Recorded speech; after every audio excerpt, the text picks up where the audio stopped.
Today, I'm in Kamloops, British Columbia with one of the Western Hockey League's most storied franchises, the Kamloops Blazers. From a behind-the-scenes tour of their new locker room to a team practice where I was the only person in the entire arena watching, from chef that feeds over 5,000 people every game day to a last-minute comeback, you're going to want to see. Let's begin. The story of Kamloops originates in 1811, sitting at the confluence of the North and the South Thompson Rivers. It would become an established fur trading post later that year, and the city would incorporate in 1893, following the Canadian Pacific's completion of a transcontinental railway with a population of around 500 people at the time, and fast forward to today in 2025, about 100,000 people call the city home. And this city has earned a reputation as a major wine hub, the tournament capital of Canada, hosting more sporting events than anywhere else in the country. But today, I'm here for one of the best Western Hockey League experiences with one of the league's most iconic franchises, as I mentioned earlier, the Kamloops Blazers. The Blazers story actually started off in Saskatchewan when they began as the Estevan Bruins in 1966, and then moving to New Westminster, BC in 1971, and only 10 years later moving again, this time to their present-day home in Kamloops. However, they would be named the Kamloops Junior Oilers in 1981, reflecting the new sponsorship with the Edmonton Oilers at the time, until 3 years later in 1984, they adopted the name that you recognize today, the Blazers. And under this new identity, the Blazers quickly became a dominant force in the Western Hockey League, capturing 6 league titles between 1984 and 1995, and hoisting the Memorial Cup in 92, 94, and 95. With players like Scott Niedermayer, Mark Recchi, Darcy Tucker, Shane Doan, Jerome McGinley, they all wore the Blazer jersey, and this group would actually purchase the team in 2007. And although 2 years removed from a heartbreaking defeat in the Memorial Cup, 2 years later brings us to today and my experience here in Kamloops. Now my journey begins here in Vancouver, cruising east along the Coquihalla Highway through a snow-drenched winter wonderland, where not long after that, I'd roll into Kamloops and check into my fixed address for the next 2 nights. Man, that bed is comfy. One of my first WHL morning skate. Hope you enjoy it. So headed out of the Sandman Hotel, across the street to the Sandman Center, home of the Blazers, and actually built in the early 1990s. This arena has been the home for the Blazers ever since. This is the Blazers' absolutely stunning locker room setup. Everything from a fully equipped gym only feet away from the locker room, therapy rooms, cold tubs, which are seriously awesome, and absolutely no shortage of lumber on site. Now the players are capped at 3 sticks at a time, and this here is Travis. He's got a great name, by the way. And he actually runs the show here behind the scenes, making sure everything's dialed in for everybody for the game coming up tonight. Now, although this locker room is absolutely stunning, I think my favorite part is that they moved the team logo from the floor to the ceiling, maximizing real estate, that way nobody's stepping on the logo. And for tonight, the Blazers are actually rocking a special jersey to honor the Red Bridge, which tragically burnt down this past September, just outside the arena along the South Thompson River. And although I never played in the Western Hockey League, and realistically I only came as close as the main camp invite a decade ago, peeling back the curtain to see how well these guys are taken care of, it's pretty cool to see. I find it super fascinating. Shortly after that, the team would start their morning game day skate in preparation for tonight's game against the Kelowna Rockets. And watching the Blazers game day skate in an empty arena like I was, being basically front row and the only one in the building to their entire creative process, it was cool.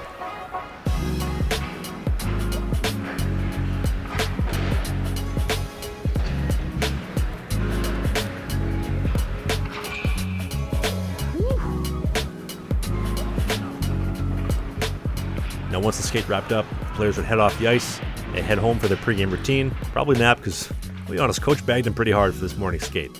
And I went back to have my pregame routine at the Sandman Hotel. Now every Sandman Hotel has a Moxies restaurant inside, and right here is Chef Theo. Well, he brought his A game, from the whipped feta to the fire-kissed cherry tomatoes, which are super underrated, to the mango chipotle chicken with a heaping pile of mashed potatoes and roast veg, and the guilty pleasure, Moxie's famous white chocolate brownie. If you're in Kamloops, you definitely need to stop here for a meal. And for myself, I was in an absolute food coma with how much I ate here. I get it, Sandman's a corporation, but here they literally run it like family. It's a family feel, family vibe. Everybody in the hotel is family. Great service, great food. The Moxies, the white chocolate brownie, man, that brought back some vibes yesterday. Again, you're in Kamloops, stay here. And if you're going to a game, literally right across the street from the rink. Now this is round 2 of the season series between Kamloops and Kelowna. And last week the Blazers squeaked out a win in the Rockets barn. But now it's the Blazers' turn to return home and make it back-to-back wins. And following a 2-hour road trip up Highway 97 from Kelowna, puck drop was just moments away. So Sandman Center is home for the Kamloops Blazers. The arena ended up opening in technically 1991, but the first game wasn't played until 92. I believe they broke ground in 1990, which almost half a decade before I was even born, but also formerly known as the Riverside Coliseum, Sport Mart Place, and Interior Savings Center. Did I nail that? I got all four. There we go. So quite a few names over the years, but this is the home of the Blazers, and I'm up here in the media spot. So the media, the stats people, and volunteers and whatnot, they have free coffee over here, so I'll be coming back quite regularly, but I think my seats are over there, somewhere for the game. I got warm up in like 5 minutes.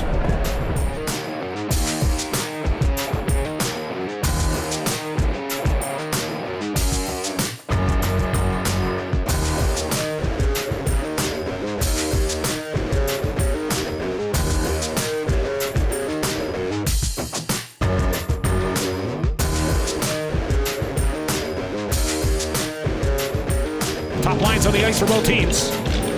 Played each other 6 nights ago. A 3-1 Blazer victory. Pressure, came up with the puck, comes off the wall on it. Shooting! Stoser makes a glove save. Ice, no shot. Finney holds, by shooting, hit a body in front. Down low in front, what a stop by Stoser! Oh, off Keller, what a chance!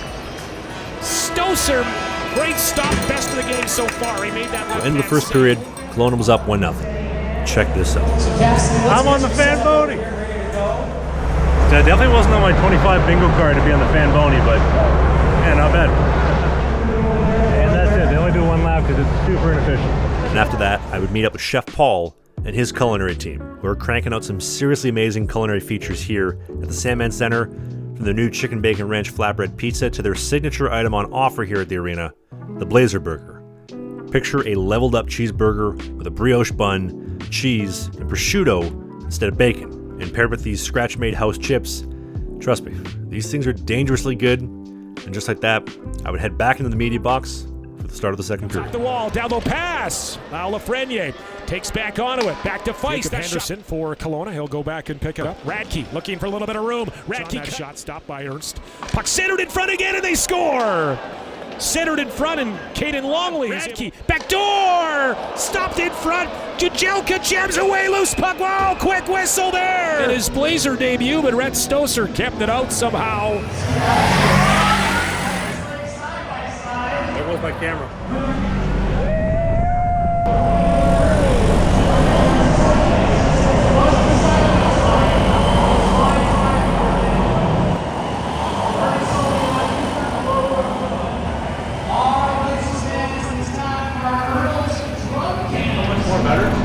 Jersey. See that puppy? Look at that around? Yeah, I like that. That's a beauty. Following a very quick VIP escort back to my seat for the start of the third period, and a comeback that would have me on the edge of my seat. But to help me stay calm, cool, and collected, I gotta tell you about today's video sponsor, Sheath Underwear. If you're a man, you know how annoying it is when it sticks to the side of your leg.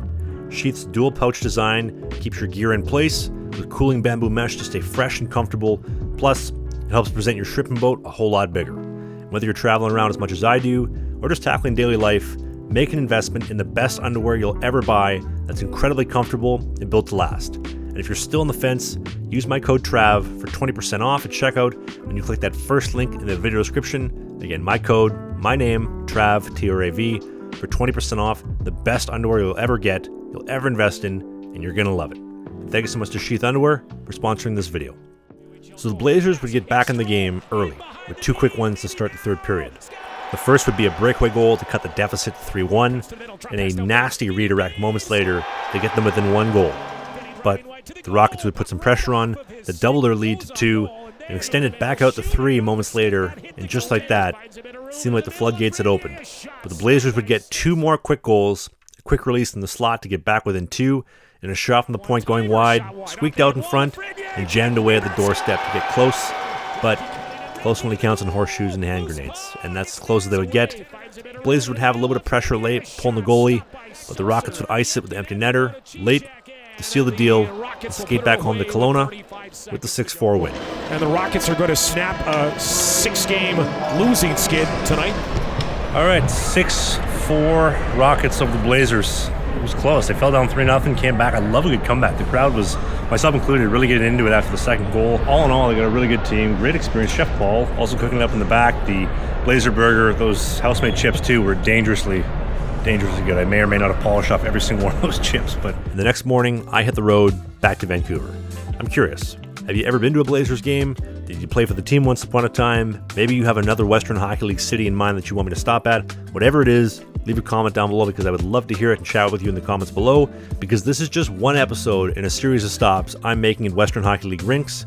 So hit the subscribe button so you don't miss a single episode coming up, because I might be visiting your team next. Thank you so much for watching.